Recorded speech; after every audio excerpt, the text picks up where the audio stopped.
ಬರಬಾರ್ದು. ಯಾರೊಬ್ಬ ಅಧಿಕಾರಿಗಿರ್ಬೋದು, ಸಾರ್ವಜನಿಕವಾಗಿರ್ಬೋದು, ಜನಪ್ರತಿನಿಧಿಗಳಂದ್ರೆ ಒಂದು ಗೌರವ ಇರುತ್ತೆ.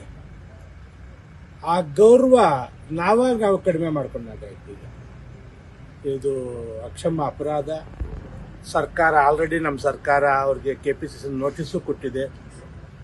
ಮತ್ತು ಸರ್ಕಾರ ಕಟ್ಟುನಿಟ್ಟಿನ ಕ್ರಮ ತಗೊಳ್ಳತ್ತಪ್ಪ. ಎರಡನೇ ಮಾತೇ ಇಲ್ಲ ಇದರಲ್ಲಿ.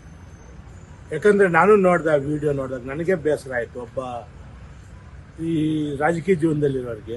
ರವಿ ಎಂಟರ್ಪ್ರೈಸಸ್ನಲ್ಲಿ ನಿಮಗೆ ಬೇಕಾದ ಎಲೆಕ್ಟ್ರಾನಿಕ್ಸ್ನ 20ಕ್ಕೂ ಹೆಚ್ಚು ಬ್ರ್ಯಾಂಡ್ ಕಂಪನಿಗಳ TV, fridge, washing machine, home theatre, sofa set, dining table, mattress, beds ಎಲ್ಲಾ ರೀತಿಯ ಫರ್ನಿಚರ್ಗಳು ಕಡಿಮೆ ಬೆಲೆಗೆ ದೊರೆಯುತ್ತದೆ. ಹಿಂದೆ ಭೇಟಿ ನೀಡಿ ಕೋಲಾರದ ಸಂಗೊಂಡಳ್ಳಿ ಬಳಿ ಇರುವ ರವಿ ಎಂಟರ್ಪ್ರೈಸಸ್ ಮತ್ತು ಬ್ರಾಹ್ಮಣರ ಬೀದಿ, ದೊಡ್ಡಪೇಟೆ, ಕೋಲಾರ. ಏನಾಗುತ್ತೆ, ಯಾರೋ ಒಬ್ಬ ಮಾತನಾಡಿದ್ದು ಊರಿಗೆಲ್ಲ ಅನ್ನಂಗೆ ನಮ್ಮೆಲ್ಲ ನೋಡಿದ್ರೆ ಹಂಗೆ ಅನ್ಕೊಳ್ತಾರೆ ಜನ. ಆದ್ದರಿಂದ ಯಾವನೇ ಒಬ್ಬ ಇದನ್ನು ನಾನು ಖಂಡಿಸ್ತೀನಿ. ಈ ಥರ ಮಾತುಗಳು ಬರಬಾರ್ದು.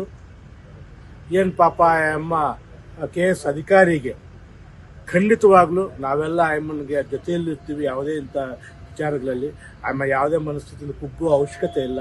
ಅಮ್ಮ ಧೈರ್ಯವಾಗಿ ಅಮ್ಮ ಕೆಲಸ ಮಾಡ್ಕೊಂಡಾಗಲಿ ಅವ್ರ ಜೊತೆ ನಾವು ಇರ್ತೀವಪ್ಪ.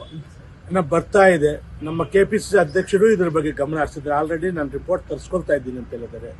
ಇದು KPCC ಅಧ್ಯಕ್ಷ ಸಂಬಂಧಪಟ್ಟ ವಿಚಾರ.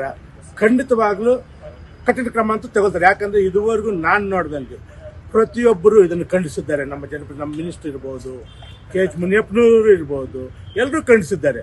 ಖಂಡಿತವಾಗ್ಲೂ ಅಲ್ಲ, ನಾವೇ ಅಲ್ಲ, ಪ್ರತಿಯೊಬ್ಬರು ಖಂಡಿಸ್ತಾರೆ. ಯಾಕಂದರೆ ಅಮ್ಮ ಕಣ್ಣೀರಲ್ಲಿ ನೀರು ಹಾಕೊಂಡು ನಮಗೆ ಬೇಸರ ಆಯಿತು. ಆ ಕಣ್ಣೀರು ಹಾಕುವಂಥ ಕೆಲಸ ನಾವು ಮಾಡಬಾರ್ದು. ಯಾರು ಮಾಡಿಸೋದು ತಪ್ಪು. ಮಾಡಬೇಕಾಗಿತ್ತು. ಅವರು ನಾವು ಕೇಳ್ಪಟ್ಟಂಗೆ 2 ಮೊಬೈಲ್ ಸ್ವಿಚ್ ಆಫ್ ಮಾಡ್ಕೊಂಡಿದ್ದಾನಂತೆ. ಟ್ರೇಸ್ ಮಾಡ್ತಾ ಇದ್ದಾರೆ.